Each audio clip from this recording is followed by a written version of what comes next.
আলিপুরদুয়ারে পৌঁছলেন মুখ্যমন্ত্রী মমতা বন্দ্যোপাধ্যায়। মালদায় সরকারি অনুষ্ঠান সেরে আলিপুরদুয়ারে রওনা দেন মুখ্যমন্ত্রী এবং আজকে আলিপুরদুয়ারে আগামীকালই আলিপুরদুয়ারে প্রশাসনিক বৈঠক রয়েছে মুখ্যমন্ত্রীর এবং এরপরে নেতাজি জয়ন্তীও পালন করবেন আলিপুরদুয়ারে মুখ্যমন্ত্রী মমতা বন্দ্যোপাধ্যায়।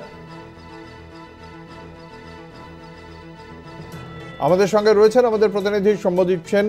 সৌম্যদীপ, আজ কখন পৌঁছেছেন মুখ্যমন্ত্রী মমতা বন্দ্যোপাধ্যায় আলিপুরদুয়ারে?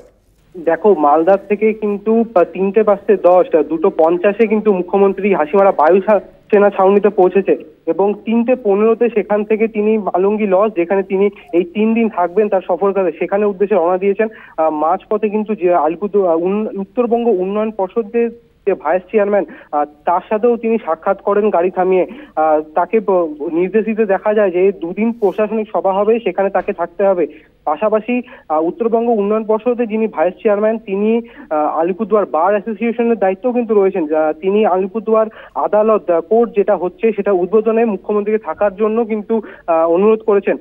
এরপর মুখ্যমন্ত্রীর যে গাড়ি তার লজের দিকে এগোনোর সময় মাঝে গুরুদুয়ারার সামনেও তিনি থামেন এবং তাদের সাথে কথা বলেন, সেখানে প্রসাদ গ্রহণও করেন। যার পরে কিন্তু তিনি মালঙ্গি লজে চলে যান। আগামীকাল কিন্তু আলিপুরদুয়ারে তার প্রশাসনিক সভা রয়েছে এবং আগামী 23 তারিখ সুভাষিনী ময়দান, সেই সুভাষিনী ময়দানেও কিন্তু সরকারি পরিষেবা প্রদানের সভা রয়েছে তার মুখ্যমন্ত্রী। একেবারেই ধন্যবাদ। আমাদের সঙ্গে ছিলেন আমাদের প্রতিনিধি সৌম্যদীপ সেন।